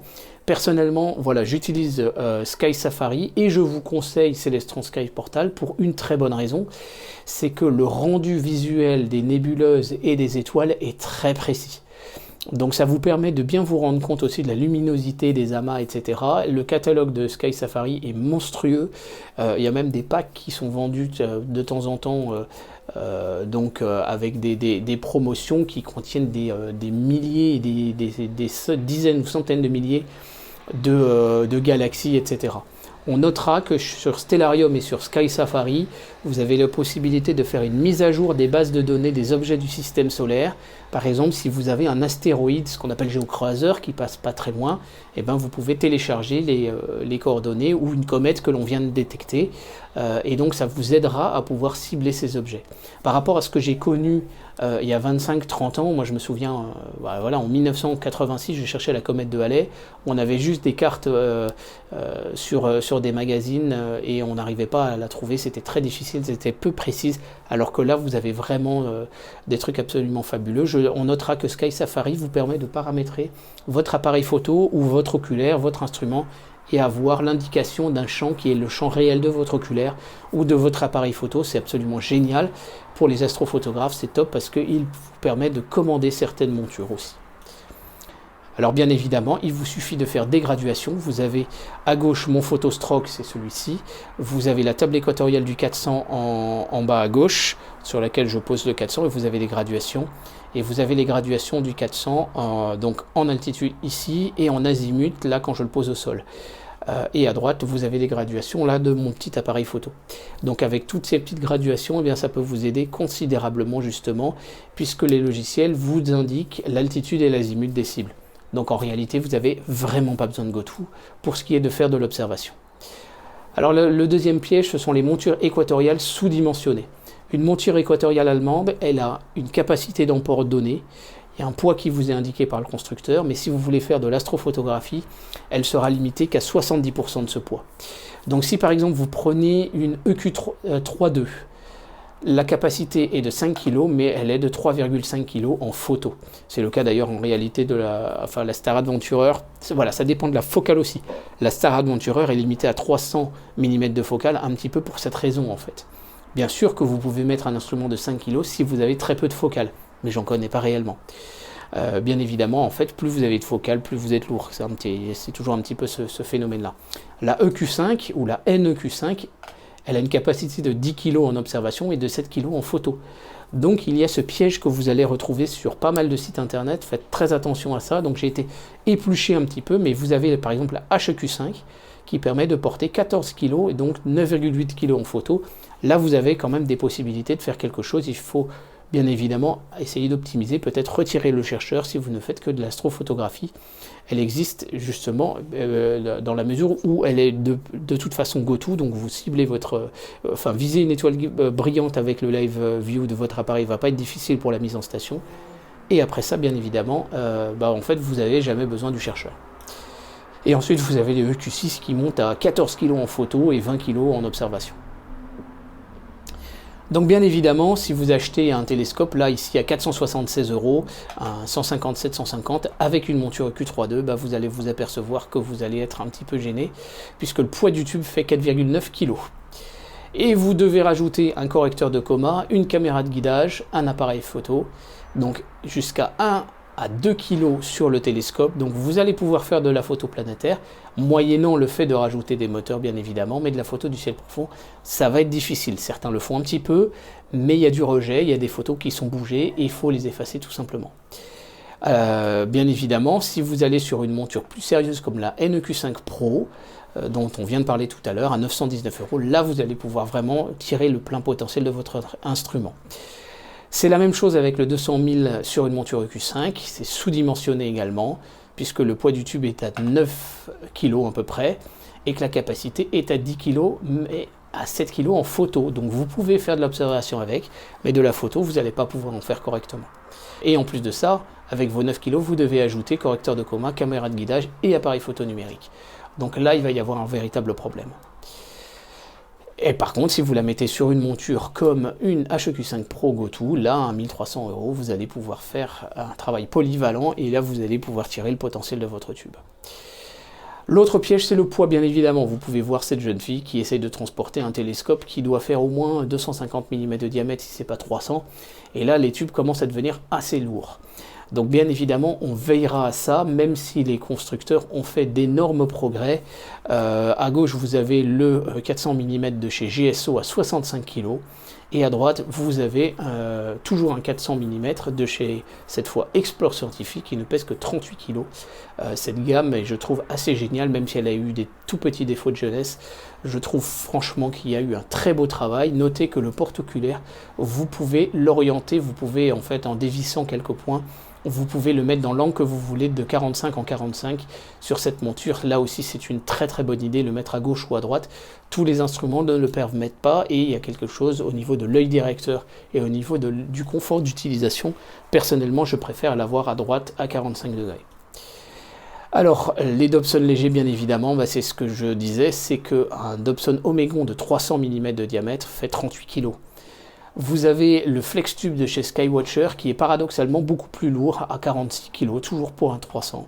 Et vous avez à 32 kg, vous avez le Explore Scientific Ultralight. Donc il y a vraiment un très beau travail qui a été fait par Explore Scientific. Il se démonte, alors là c'est une petite contrainte, c'est pour ça que je disais est-ce que je suis prêt à apprendre, à monter mon instrument et voilà, ce qui ne soit pas strictement plug and play, mais quand vous voyez ce que vous pouvez obtenir en visuel avec ces instruments, ça vaut vraiment le coup. Bien évidemment, quand ils sont très lourds, vous avez quelques solutions. Bien évidemment, vous avez des exemples ici de personnes qui se sont fabriquées ou qui ont acheté un chariot spécial pour transporter votre télescope Dobson. Vous pouvez aussi bricoler une poignée sur le dos ici ou ici. Coucou à toi Dédé, il se reconnaîtra. Et bien évidemment, vous pouvez même carrément utiliser une rampe pour monter votre instrument dans votre voiture. Il y en a pas mal qui le font pour les très gros diamètres, typiquement les 500 mm. Donc il y a quand même malgré tout des possibilités. Voilà, à droite typiquement là ça doit être un 500 ou un 6, non peut-être un 560 de chez Dobson Factory, c'est un artisan, hein. Il propose la possibilité de chariot à roulette ensuite démontable. Voilà, le chariot en fait se retire une fois que vous avez posé le Dobson au sol et c'est vraiment une solution qui est super top. Donc voilà, il y a quand même malgré tout des possibilités de pouvoir transporter un Dobson. Voilà, il y a beaucoup de personnes qui possèdent ça, qui le mettent dans leur garage et qui ont simplement à le sortir de leur garage et ces petits chariots sont l'idéal. Mais après ça, 400 mm, ça fait parler la poudre et vous avez de quoi vraiment vous faire plaisir. L'autre possibilité, c'est de faire vraiment des télescopes de voyage ultra démontables. Ça a été inventé par un Français qui s'appelle Pierre Strock. Vous avez déjà des épisodes sur la chaîne, bien sûr. Et il a fait des petits, je ne sais pas combien de télescopes Strock ont été construits depuis l'invention de ce concept, mais vous pouvez voir qu'il y en a quelquefois qui se déplacent comme ça en troupeau. Et vous avez effectivement les miens, et clairement c'est la raison pour laquelle vous avez ces instruments autour de moi, puisque j'arrive à mettre mes 2 télescopes ainsi que tous mes accessoires dans la moitié du coffre de ma voiture. Le reste c'est bien sûr pour les bagages, mais c'est le 200, je peux le monter à l'observatoire de Saint-Véran par exemple. Et vous avez donc voilà, un épisode, vous avez un épisode où je présente le 400, et vous avez un épisode où je présente le 200. Voilà, et donc j'en ai fait plusieurs comme ça. Alors on va maintenant continuer et enchaîner sur les petites marques cachées, les petites choses à savoir. Par exemple, vous prenez le Pearl 254 et le Skywatcher 254, en réalité ils sont absolument identiques. La raison elle est toute simple, c'est que en fait Pearl est la marque de Medas Instruments, qui est située donc à Vichy, on en a parlé, c'est un des principaux importateurs français. Et en fait, il a des télescopes sous sa propre marque. Vous aviez les Pearl Vixen qui étaient fabriqués par Vixen au Japon, par exemple. Et là, vous avez donc ce télescope donc Pearl Dumbbell, je crois, qui est fabriqué donc par Synta en Chine, qui possède Skywatcher, Celestron et Tasco. Vous avez également Omegon. Alors il y a pas mal de personnes qui se disent mais Omegon c'est du low cost, c'est AstroShop, machin tout ça, mais Omegon fait fabriquer ses Dobson chez GSO à Taïwan, et en fait vous allez voir qu'ils sont absolument identiques. Et même chose pour la nouvelle série ProDob de chez Omegon, avec comme différence de mettre simplement un chercheur Telrad, c'est une bonne idée. Le chercheur Telrad, donc c'est un chercheur un petit point rouge, mais avec des ronds, et on a des cartes spéciales qui vous permettent vraiment de bien vous repérer aux étoiles aux alentours. Personnellement, je n'utilise pas ça, ils sont plus volumineux, mais c'est des bons chercheurs. Enfin, vous avez la lunette de chez Omegon, la 7700, c'est en réalité la même que la Skywatcher, tout simplement. Là encore fabriquée chez Synta cette fois. Donc, vous voyez qu'Omegon va piocher à Taïwan pour certains instruments et en Chine pour d'autres. Ensuite, vous avez des marques cachées également. La monture Skywatcher EQ5, c'est exactement la même que la Exos de chez Bresser. Donc ça, c'est quand même un truc aussi que l'on peut tout à fait noter. Vous avez d'autres pièges, par exemple un astrographe non démultiplié. Donc Bresser, c'est une marque que j'aime bien, mais là pour moi c'est pas excusable sur ces prix-là. Propose donc un 200-800 pour faire de l'astrophotographie sur une Exos 2 GoTo, donc la HEQ5 GoTo. Donc ça c'est une super idée. Malheureusement le porte-oculaire Exafoc n'est pas démultiplié, l'option est à 75 €. C'est quand même assez dommage pour un instrument de cette gamme de prix, mais en tout cas il est voilà, c'est vraiment dommage. Au niveau des chercheurs, ça aussi vous avez un point à surveiller. Je vous ai parlé des chercheurs point rouge, vous avez plein de modèles à gauche. Ensuite vous pouvez avoir des chercheurs optiques. Alors vous pouvez avoir des chercheurs optiques vraiment trop petits sur les trucs d'entrée de gamme, vous allez voir que ça va absolument pas, on va rien voir dedans. Donc il vaut vraiment mieux avoir un point rouge. Et la bonne idée si vous avez une lunette, c'est de le mettre en haut comme l'a fait Laurent Oumar, plutôt que de le mettre en bas et de se retrouver en dessous du télescope pour essayer de chercher comme ça, et c'est un peu galère. Donc très clairement, là aussi, il y a un carton rouge quelquefois pour certains constructeurs qui n'ont toujours pas compris ça. Je vous renvoie à l'épisode sur n'achetez pas ces lunettes d'initiation. Et vous avez des chercheurs droits, voire ou des chercheurs coudés de plus grand diamètre, 50 mm de diamètre. Là, on voit quand même beaucoup mieux dessus. Je regrette quelquefois que le relief d'œil ne soit pas top à l'arrière quand même pour les porteurs de lunettes. Vous avez les chercheurs coudés, j'aime pas du tout simplement parce qu'ils sont inversés sur un seul axe. Donc c'est catastrophique pour se repérer dans le ciel. Enfin, par contre, vous avez des chercheurs qui sont en réalité livrés sans oculaire, où vous pouvez mettre soit une caméra de guidage, soit un oculaire, et là un oculaire vraiment confortable. Ça c'est absolument génial. Mais c'est plus cher bien évidemment. Les chercheurs, deux petites astuces. Là, celui-là, c'est pas un chercheur que j'ai trouvé sur le marché astronomique, je l'ai trouvé à 20 € chez Amazon. Celui-ci est un point rouge qui est vendu pour de l'airsoft, c'est-à-dire les simulations de combat. Donc il a des réticules rouges et des réticules verts. Le réticule vert est super pratique quand il s'agit de viser la Lune, que ce soit de journée ou que ce soit de nuit, parce qu'il est très lumineux. Et il coûte en plus de ça moins cher que les chercheurs astro. À droite, vous avez les lunettes d'airsoft qui sont redressées. Donc là aussi, c'est une très bonne idée. Je regrette que ce ne soit pas proposé. Moi, personnellement, j'en ai de deux modèles. J'en ai même une très grosse, une 963, je crois, qui sert en réalité pour la hutte. C'est une lunette de hutte, donc c'est pour tirer des oiseaux la nuit, par exemple. Elle est extrêmement lumineuse et c'est génial pour le marathon de Messier. Donc ça c'est aussi une autre possibilité, même si bon, la qualité de celle-ci n'est pas top, par contre le grossissement est faible, à 2,5 par 40, et vous avez une image qui est quand même bien lumineuse, franchement c'est pas mal. Vous avez ensuite un autre piège, mais alors l'avantage c'est que c'est redressé, donc c'est quand même vachement plus facile pour viser. Un autre piège c'est le porte-oculaire. En porte-oculaire, vous avez deux instruments là ici qui semblent tout à fait identiques. Je vous l'ai dit, Omegon va faire fabriquer ses instruments en Asie, donc c'est quasiment les mêmes. Là, et il y avait une bonne idée avec un chercheur point rouge, mais le gros problème c'est que le porte-oculaire est en 31-75 et non pas en 2 pouces. Pour vous illustrer la différence entre ces deux coulants, 31-75 c'est ça, 2 pouces c'est ça, vous pouvez avoir des oculaires beaucoup plus gros, mais donc avoir un champ apparent beaucoup plus gros, nous allons en parler. Vous avez un autre piège, c'est aussi le type de porte-oculaire. Vous avez les petits porte-oculaires en 31-75 qui ne sont pas démultipliés, qui sont à simple crémaillère. Vous avez du 2 pouces à crémaillère également.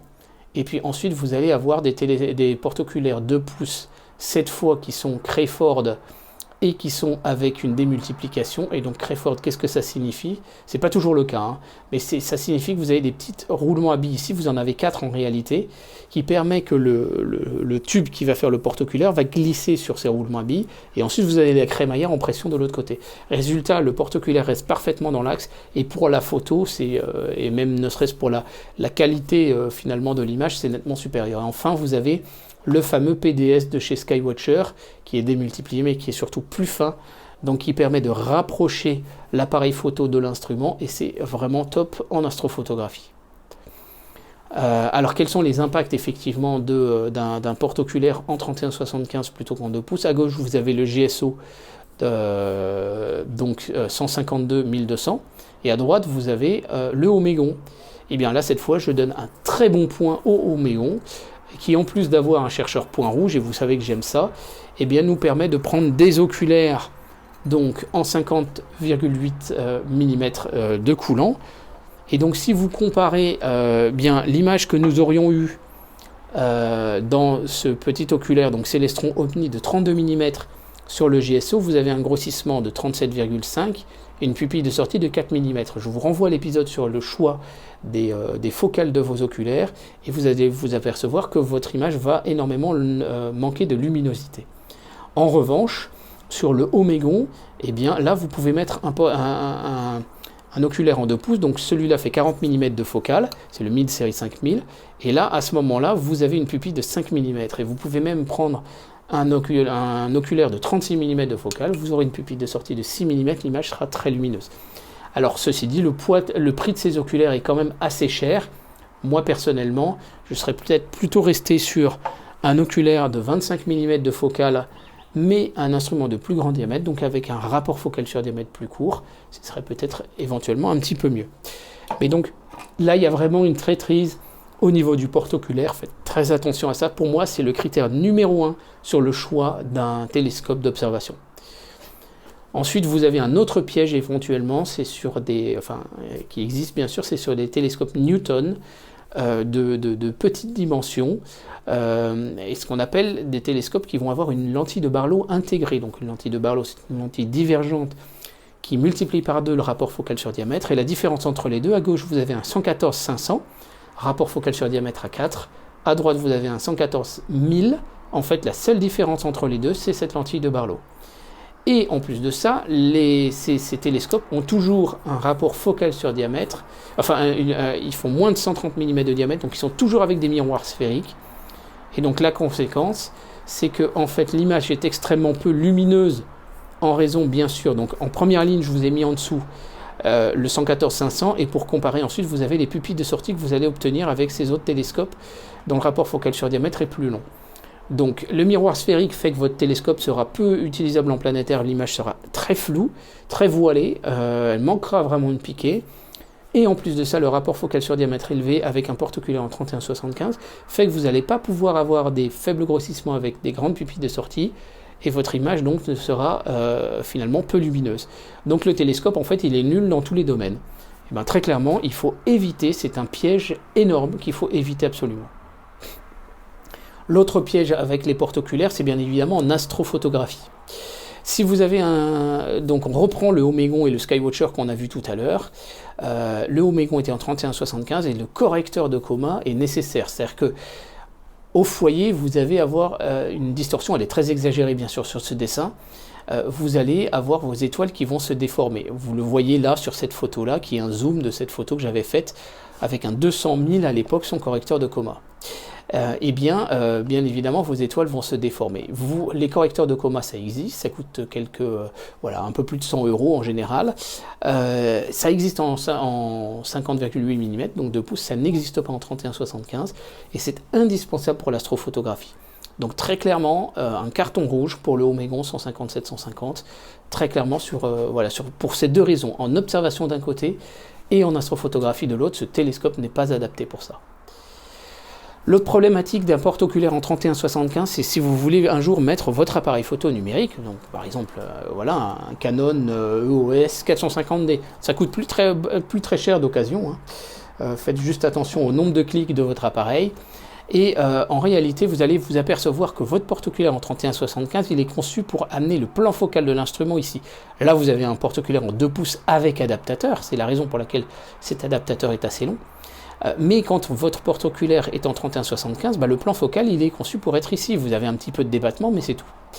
Si je prends mon appareil photo numérique et que je le mets donc avec l'adaptateur T2 adapté, eh bien, vous allez vous retrouver avec un plan focal de l'appareil photo qui est ici et le plan focal de votre instrument qui est ici, puisque nous venons de voir, il est à peu près ici par rapport à notre porte-oculaire. Et donc, vous n'allez pas réussir à faire la mise au point. En revanche, si vous avez un porte-oculaire en 2 pouces, là, à ce moment-là, vous pouvez mettre directement... les porte-oculaires en 2 pouces sont conçus pour avoir à la fois cette extension pour les oculaires et en même temps pour pouvoir mettre un appareil photo qui a besoin de ce qu'on appelle un back focus et vous permettre ici donc de faire la mise au point. Donc un porte-oculaire en 31-75, il est normal si vous avez un télescope Newton de ne pas pouvoir faire la mise au point. Si vous avez un télescope qui est conçu pour être utilisé avec un renvoi coudé, c'est-à-dire une lunette astronomique ou un télescope catadioptrique, le fait de retirer le renvoi coudé va vous redonner du back focus, donc vous allez probablement pouvoir faire la mise au point. Mais vous allez avoir un autre problème. Cet autre problème, c'est ce qu'on appelle le vignettage, c'est-à-dire que votre petit adaptateur, là je vous l'ai montré en détail éclaté, là, ce petit adaptateur-là, eh bien, en fait, il va venir diaphragmer notre image. Vous voyez que la lumière, elle est convergente quand il s'agit d'un télescope, puisque le miroir est plus grand que votre capteur. Ce n'est pas le cas forcément sur des objectifs d'appareil photo. Et le problème que vous avez donc, c'est que les coins, on le voit là un petit peu là sur cette photo, et on le voit surtout déjà un petit peu là, c'est vos coins sont plus sombres, voire même carrément pas illuminés. Donc ça, c'est aussi un autre problème que vous avez si vous utilisez un appareil photo numérique, un APS-C en 31-75. Alors maintenant, je vous propose d'enchaîner avec la partie finalement que vous attendez tous, c'est-à-dire la force et la faiblesse des instruments, et finalement une sélection d'instruments que je vous recommande, ou en tout cas sur lesquels je n'ai pas vu de contre-indication majeure à l'achat. Donc nous avons dit que nous avions les télescopes réfracteurs comme les lunettes astronomiques, et que nous avons les réflecteurs comme les télescopes de Newton ou les télescopes catadioptriques. Donc nous allons commencer avec notre première famille, les lunettes. À gauche, vous avez donc ces lunettes, vous allez pouvoir les grouper en 3 catégories. Ce que j'appelle donc la première, c'est des lunettes achromatiques dont le rapport focal sur diamètre est élevé, entre 10 et 13 typiquement. Ensuite, vous allez avoir des lunettes achromatiques dont le rapport focal sur diamètre est plus court, donc plus lumineuse quelque part. Et alors, c'est assez compliqué de le dire comme ça. Un jour, je ferai un épisode sur le sujet. Et enfin, vous avez à la fin les lunettes ED et apochromatiques qui sont plutôt dédiées à l'astrophotographie. On peut observer dessus, bien sûr. Donc les forces et faiblesses, alors typiquement les diamètres maximum, ça va être 150 mm sur les lunettes pour la très bonne et simple raison qu'une lentille se déforme sur son propre poids, le verre se déforme, et à un moment donné, on n'arrive plus à faire des... Et puis ça devient de plus en plus cher, bien évidemment, vraiment le prix est exponentiel avec le diamètre.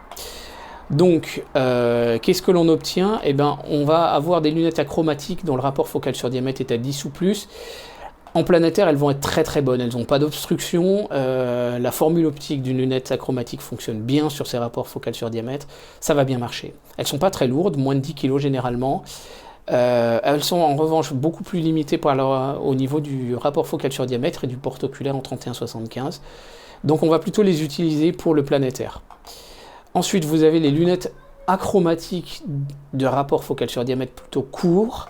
Là, à ce moment-là, elles seront limitées en planétaire à cause des aberrations chromatiques et elles seront limitées en ciel profond quand même à cause du diamètre puisque ce sont plutôt des petites lunettes. En fait, le coût décolle vraiment avec le diamètre, beaucoup plus que les télescopes de Newton. Donc ce sont plutôt des télescopes vraiment de voyage, mais il ne faut pas non plus en attendre des monstres. Enfin, à la fin, les lunettes ED apochromatiques sont excellentes dans tous les diamètres, enfin dans tous les domaines, même si elles ont peu de diamètre pour le planétaire. Une 100 ED, c'est les images d'une 100 ED ou même d'une 150, donc en observation, sont vraiment vraiment excellentes. Le problème, c'est que vous allez typiquement les mettre sur des montures pour de l'astrophotographie qui sont très lourdes. Donc pensez-y en termes de transportabilité. le domaine d'usage. C'est très polyvalent en fait, c'est observation et astrophoto, même si l'observation, le diamètre va quand même leur poser un petit problème. Donc voilà une petite sélection un petit peu de ce que l'on trouve sur le commerce. On ne va pas non plus complètement s'étaler, à part 4 modèles. La première, c'est la 7700 Mercury de chez Skywatcher, c'est une classique, aux alentours de 140 €. Ensuite, vous avez la Bresser Messier 70900, c'est pas la plus lumineuse en termes de rapport focal sur diamètre, hein, elle est à 13. En revanche, la monture est tellement géniale que voilà. Et par contre, en planétaire, elle est quand même très bonne. L'image a un très très beau piqué sur cette lunette. Ensuite, vous avez la 70700 AZ Inspire de chez Celestron. C'est les nouvelles gammes de chez Celestron, avec une monture qui est quand même plus facile à utiliser, plus sérieuse comme monture, avec un chercheur point rouge et tout ça. Elle est plus chère, elle est à 199 € quand même.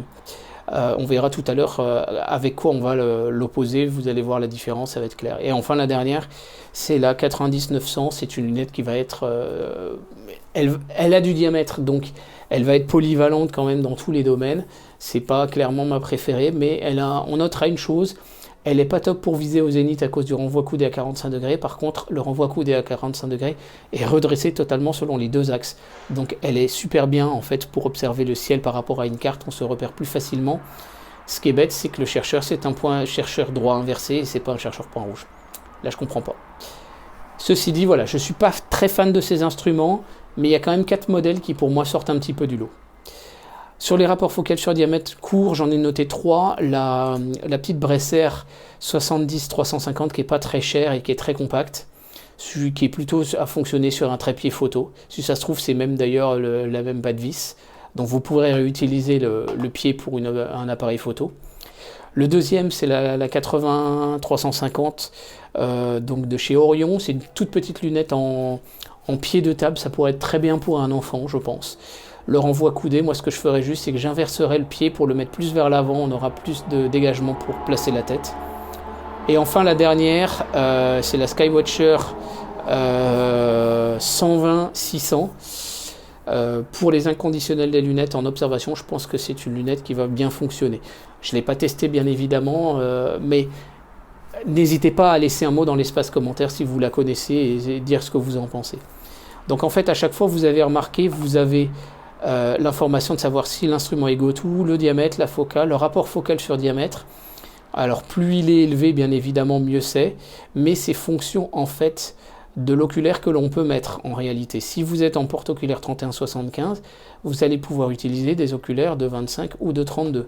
Si par contre vous êtes sur un porte-oculaire en 2 pouces, vous allez pouvoir utiliser 40 ou 55 mm de focale. Donc l'image est d'autant plus lumineuse, c'est pour ça qu'en fait la 120-600 peut être hyper intéressante, parce que là on va pouvoir placer des oculaires quand même qui sont intéressants.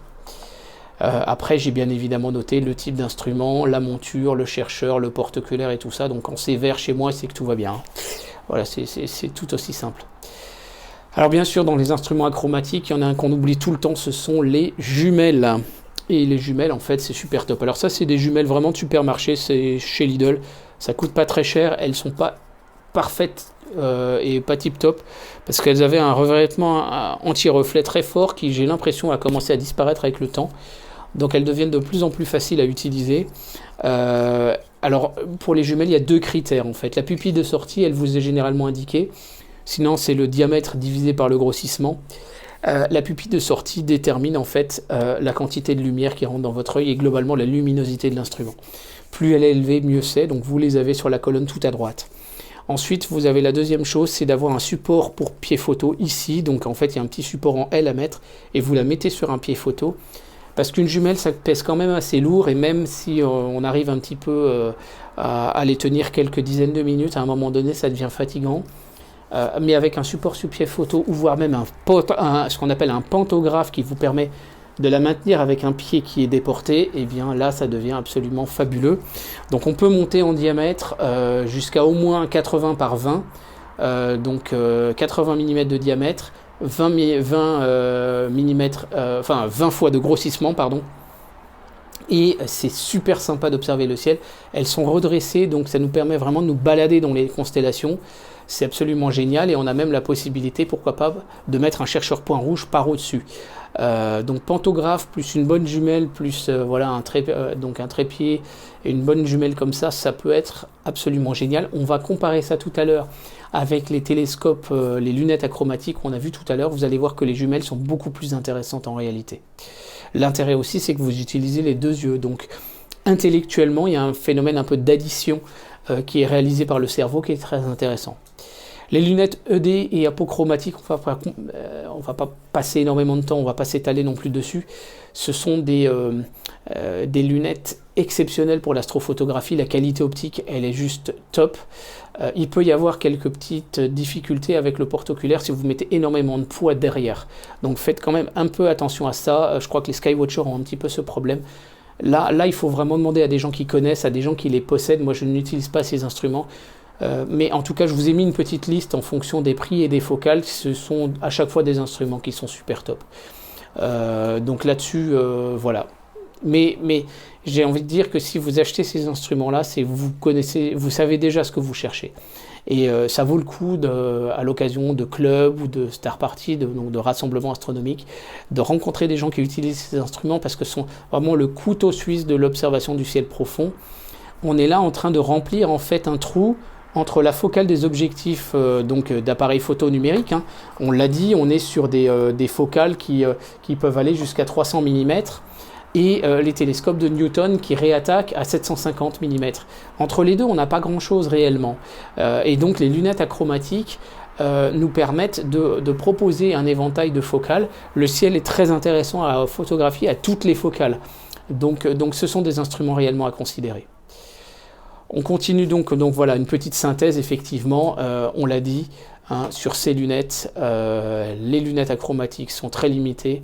En ciel profond, par contre, elles sont très très bien pour le planétaire. Les lunettes achromatiques f5 sont limitées en planétaire, mais elles sont déjà un peu mieux pour le ciel profond. Et les lunettes ED et apochromatiques sont excellentes, mais là on est plutôt dans le domaine de l'astrophotographie, c'est plus le même budget. Maintenant, les télescopes de Newton, vous voyez que j'en ai autour de moi, j'ai envie de dire, c'est un peu le couteau suisse pour l'observation et la photo. C'est aussi le télescope qui est le plus abordable par rapport à son diamètre. Donc on va classer le marché selon 4 types de télescopes. Les télescopes de Newton à miroir sphérique avec un rapport focal sur diamètre court. Les miroirs sphériques avec un rapport focal sur diamètre plus long. Parce qu'on va voir qu'en réalité, la différence entre la parabole et la sphère, il y a quasiment plus de différence. Donc en fait, ça ne va pas poser de problème. Et ensuite, vous avez bien sûr les Newton à miroir parabolique, mais pour la photo, plutôt sur monture équatoriale. Et les Dobson, là, on est sur le gros diamètre, on est sur l'observation.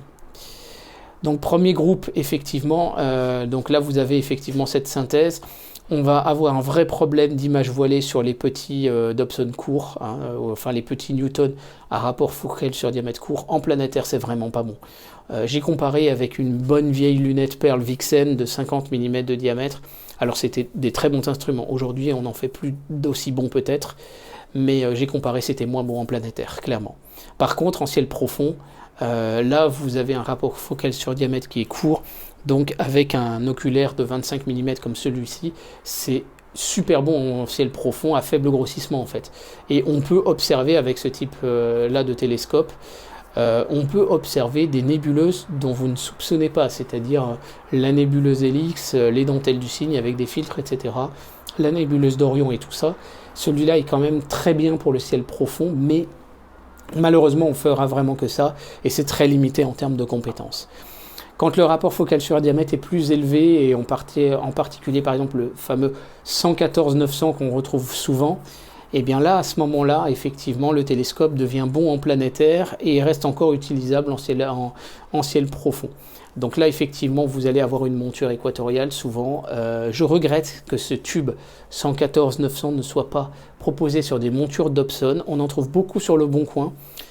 Pour moi, c'est un super télescope pour les enfants parce qu'il permet vraiment de tout faire. Cet instrument-là, je viens d'en trouver un à pas cher, je vais le récupérer après le confinement. et je ferai un tutoriel sur la chaîne et je donnerai tous les plans pour dire comment essayer de le faire sur une monture Dobson et donc du coup pouvoir vraiment donner une deuxième vie à ces instruments-là qui traînent souvent dans des greniers et des placards. Les Newton paraboliques, là derrière, ce sont vraiment les couteaux suisses à tout faire. Moi, je les aime beaucoup. Là-dessus, effectivement, ils sont excellents. Alors, ils vont être très bons pour du planétaire. Bien sûr, le marché est tellement concurrentiel que les miroirs ne sont pas non plus parfaits, mais ça monte en qualité avec les années. Et le ciel profond, ils sont excellents pour le ciel profond parce que le rapport focal sur diamètre à 4 ou 5, c'est terrible. Et bon, après, il leur faut une monture assez conséquente, bien sûr, mais ce sont des instruments qui sont fabuleux pour l'astrophotographie. C'est vraiment le couteau suisse pour moi. Il sait tout faire, ce télescope-là. Enfin, les Dobson, et bien évidemment, vous aurez les Dobson du commerce dans un premier temps, d'un rapport focal sur diamètre de 4 à 6, et ensuite vous allez avoir des Dobson artisans aussi qui vont aller beaucoup plus haut en termes de qualité. Ça va donc aller de très bon à excellent en termes de planétaire, et ça va être toujours excellent en ciel profond, excellent même à exceptionnel, j'ai envie de dire, pour un télescope comme celui-ci avec des miroirs. Voilà. Donc on va reparler des Newton à lentille de Barlow, on l'a dit. Les Newton courts à lentille de Barlow cachées à l'intérieur, c'est non. Ces télescopes sont nuls dans tous les domaines. Point barre. Donc vous avez toute la liste, effectivement, on en notera quelques-uns. Vous avez là ici un petit Dobson donc, qui est intéressant, qui est le National Geographic 114-500. Rapport focal sur diamètre 4,4. Il est petit en dimension, il n'est pas très élevé en termes de prix, ça peut être intéressant. Là, vous avez un 114-900, je viens de vous le dire, les 114-900 sont des bons instruments, mais malheureusement, les montures ne sont pas à la hauteur. Ils n'ont jamais été revus pour leur donner une monture qui leur permettra de donner leur plein potentiel à mes yeux. Ensuite, ici, vous avez un... Alors, celui-là est étonnant, c'est le Bresser 130 000 sur monture Exos 1. Celui-ci... il a un rapport focal sur diamètre qui est à 7,7 et donc il a été testé par Jean-Luc Dauvergne du magazine Ciel et Espace et il est étonnant en termes de qualité d'image alors que c'est pourtant un miroir sphérique et c'est assumé par le constructeur. Le dernier, c'est celui-là, c'est le 130-650 de chez Skywatcher. Il est sur une monture toute neuve.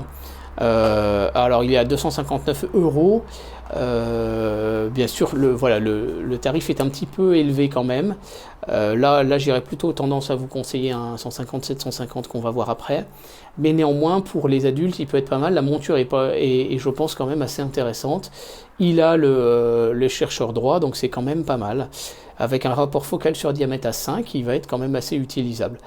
Voilà, c'est pas les monstres, tout ça, ces instruments-là, bien évidemment, on l'a dit, mais ça reste des instruments que l'on peut considérer. Ensuite, bien sûr, avec des miroirs paraboliques, on peut aller sur des choses beaucoup plus intéressantes. Je mettrai un tout petit carton rouge au Bresser Messier 150-750 pour une raison, en fait, c'est que le porte-oculaire est hexafoque. On l'a dit tout à l'heure, n'a pas la démultiplication qui est vendue avec. C'est un peu dommage parce que c'est un bon instrument avec une monture qui colle directement avec. On a quelque chose qui est tout à fait cohérent comme package. Et je vous ai donné donc plusieurs références là en dessous, notamment le 200 000 PDS qu'on a vu au début de cet épisode, le 750 PDS aussi chez Skywatcher avec les montures qui peuvent vraiment être adaptées. Donc là vous avez un peu pour tous les prix et vous avez vraiment des instruments qui vont bien marcher. On va noter l'astrographe de chez Orion qui est assez étonnant, qu'on m'a fait découvrir cette semaine aussi. 150 mm de diamètre, 610 de focale. C'est le seul 150 à f4 que j'ai trouvé. C'est très intéressant. Alors après, on terminera aussi par les télescopes aussi à f4, les 200-800. C'est ce que j'ai là comme tube ici. C'est fabuleux en astrophoto. Il faut un bon correcteur de coma, il faut bien le régler, il faut un bon... mais avec un appareil photo numérique derrière, par exemple comme le Sony A7S, ça fait des photos à une vitesse folle, c'est absolument génial. Les Dobson, on va les classer en deux catégories. Les tubes pleins déjà, vous en avez plusieurs modèles. Eh bien, j'ai donné un grand... voilà, je noterai quand même que les 150, 1200, eh bien en fait, vous êtes obligé, pour pouvoir vraiment en tirer la pleine quintessence, à utiliser des oculaires assez chers pour le ciel profond. Donc c'est un petit peu dommage, et dans ce cas-là, il vaut mieux quand même passer à 200 mm de diamètre. Après, derrière, j'ai envie de vous dire, ils sont vraiment tous bien. Alors, on commence quand même dans le premier prix par le 130-650. Là, vous avez le petit héritage FlexTube de chez Skywatcher. Alors je ne le recommande pas parce qu'en fait il se déplie comme ça et en fait vous devez refaire la collimation à chaque fois. Je vois pas l'intérêt, surtout qu'il n'a pas de pare-lumière. C'est comme cette grosse truc noir que vous voyez derrière. Donc en fait vous allez, dès que vous avez un truc un petit peu lumineux, vous allez avoir une image qui est même assez qui va être voilée. Vous prenez plutôt le 150-650 de chez Bresser qui est très bien. Non, le 130-650 pardon. Et ensuite, vous allez avoir le 150-750, là encore de chez Bresser, qui est vraiment très très bien.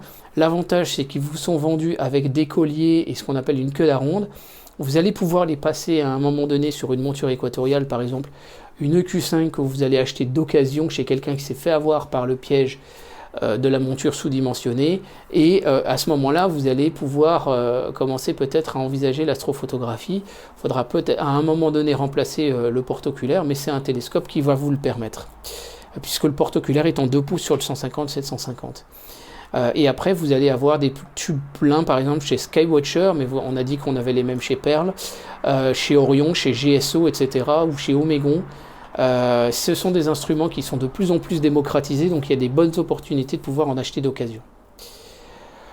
Ensuite, vous avez les télescopes Dobson, cette fois beaucoup plus démontables. Vous avez les Explore scientifiques, je vous ai mis les 4 modèles. Vous voyez que les prix sont quand même un peu plus élevés que tout à l'heure. Ça commence par contre effectivement à 250 mm de diamètre, mais ils sont vraiment bien conçus. Pour moi, ça c'est le télescope pour partir en vacances, hein, de gros diamètre. Dans le commerce, hein, j'entends. Attention, après derrière vous faites un stroke comme ça. Hein. Et ensuite vous avez les FlexTube de chez Skywatcher qui existent en modèle normal et en modèle GoTo. Les modèles GoTo, le GoTo coûte cher, il coûte 500 €. C'est quand même des sacrés gros moteurs, mais ils sont très précis. Avec ça, vous avez donc Arnaud Thierry de la chaîne Astronogeek qui fait des lives avec ça, et vous avez un épisode là-dessus où je détaille tout ce sujet-là, donc la photo Dobson, mythe ou réalité, et réalité au pluriel. Vous avez Raphaël Mao qui fait aussi des photos exceptionnelles avec un tel instrument. Donc il est possible de faire de la photo avec un Dobson, c'est particulier. Regardez vraiment l'épisode si vous voulez vous aventurer là-dessus, parce que réellement c'est vraiment cette dernière série-là, mais vous voyez qu'on est à 959 € pour le départ avec 200 mm de diamètre, 1200 pour 250 mm de diamètre. On a sur un instrument polyvalent. Alors la photo, c'est pas non plus son corps de cible, par contre en photo planétaire, il va être top. On notera quand même que tous n'ont pas de porte-oculaire Crayford démultiplié. Je trouve ça très dommage de la part de Skywatcher, très sincèrement.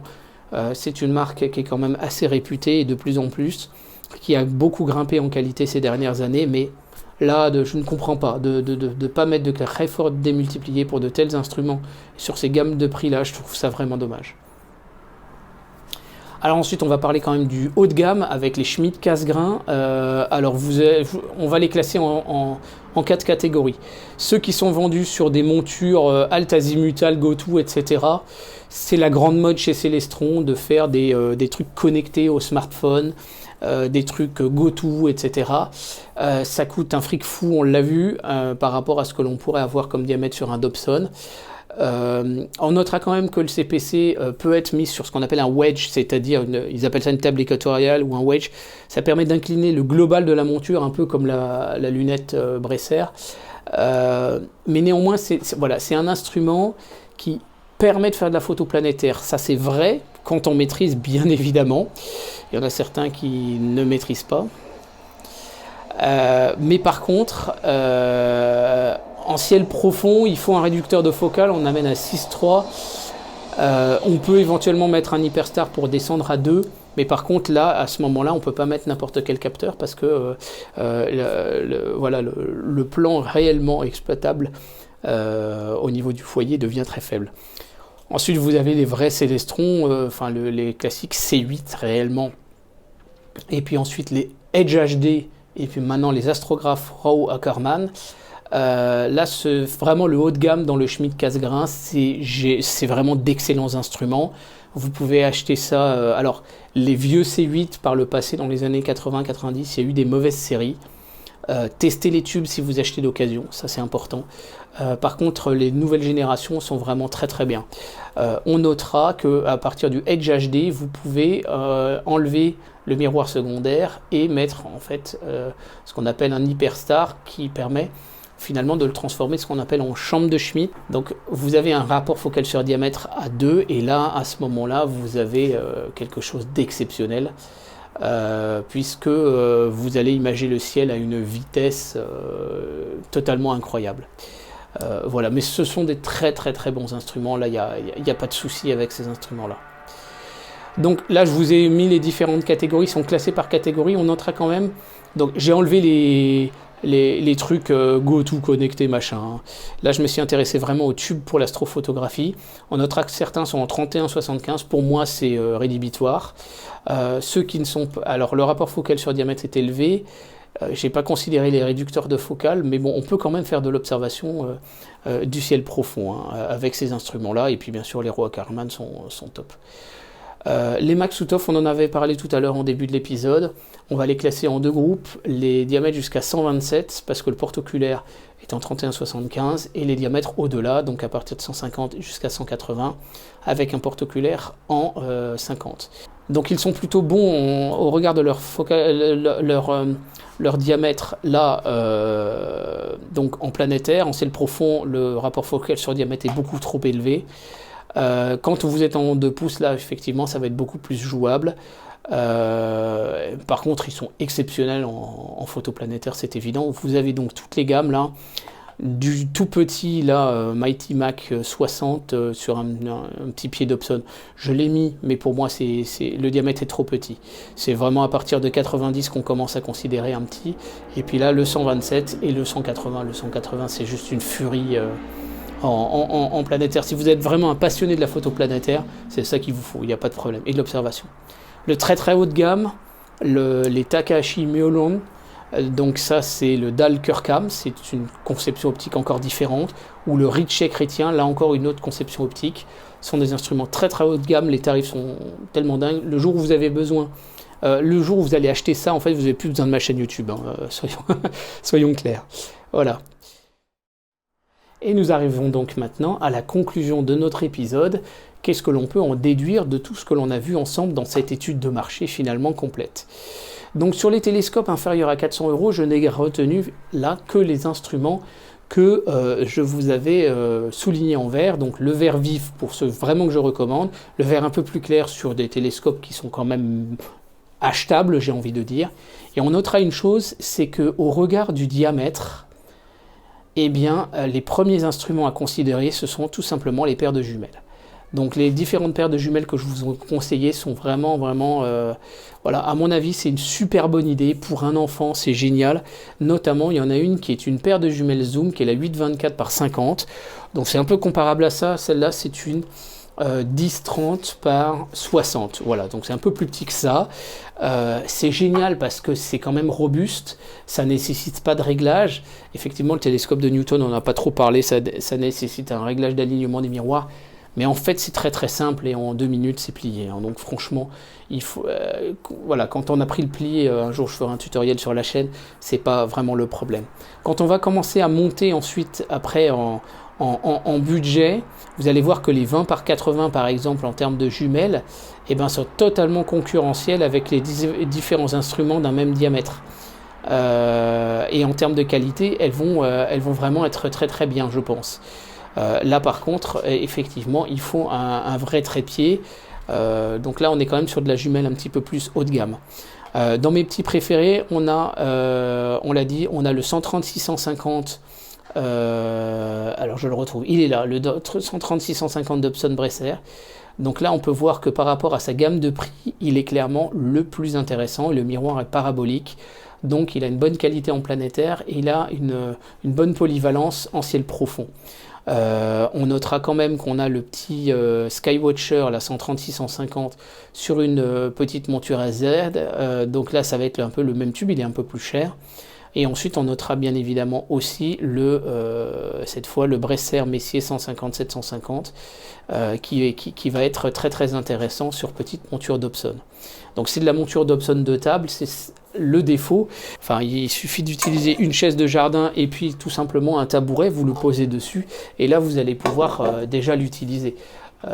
Moi j'ai donc le petit Skywatcher 76-300 et donc là ok c'est petit mais le Dobson il est plus haut quand même, il va à cette hauteur là. Donc c'est parfaitement adapté à mon avis, il faut juste avoir le petit tabouret.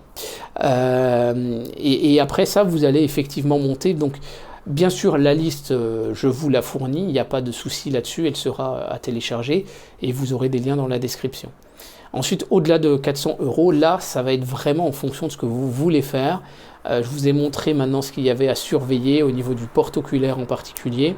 Vous allez pouvoir vous orienter soit vraiment vers de l'observation pure avec du Dobson, soit vers de l'astrophotographie avec un télescope sur monture équatoriale. Là, il y a des pièges bien évidemment, et vous avez vu que l'astrophotographie, il faut compter facilement 900 € à 1300 € pour avoir un budget pour vraiment commencer l'astrophotographie de façon sérieuse. Et là, bien évidemment, les tarifs s'envolent avec un Dobson 500 à 6490 €. Là, c'est quand même beaucoup plus conséquent. Alors, où acheter votre instrument? Vous pouvez bien sûr l'acheter chez les différents sites qu'il y a ici. Je vous mettrai les liens.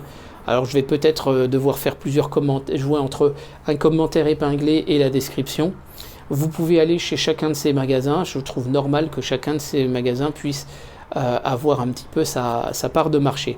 On notera quand même qu'il y a 2 sites qui font juste de la vente par correspondance, qui sont Loisirs Plaisir et Promo Optique. Les gens ne s'en plaignent pas. J'ai pas eu de commentaires défavorables. Par contre, je pose juste un petit peu la question du SAV qui est peut-être un peu plus compliqué, alors qu'un magasin, vous pouvez rencontrer physiquement les vendeurs.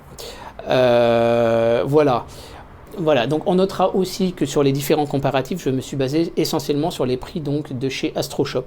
AstroShop, c'est un magasin allemand au départ qui a une antenne en Belgique et qui a une antenne également en France. Il y a même un magasin physique situé à Aiguille, pas très loin d'Aix-en-Provence, qui vraiment s'occupe du marché français, et ce sont des vendeurs français. J'ai choisi ce site pour clairement déjà une raison, c'est que leur catalogue est énorme, et si je veux pouvoir comparer toutes les marques, ils ont quasiment toutes les marques. Effectivement, GSO, ils sont en train plutôt de les déréférencer, parce qu'en fait les Omega sont les mêmes, mais donc ce sont un peu les doublons, mais sinon il y a vraiment quasiment toutes les marques, sauf Takahashi. Donc c'était beaucoup plus pratique pour moi, et les moteurs de recherche sont très très bien faits sur ce site.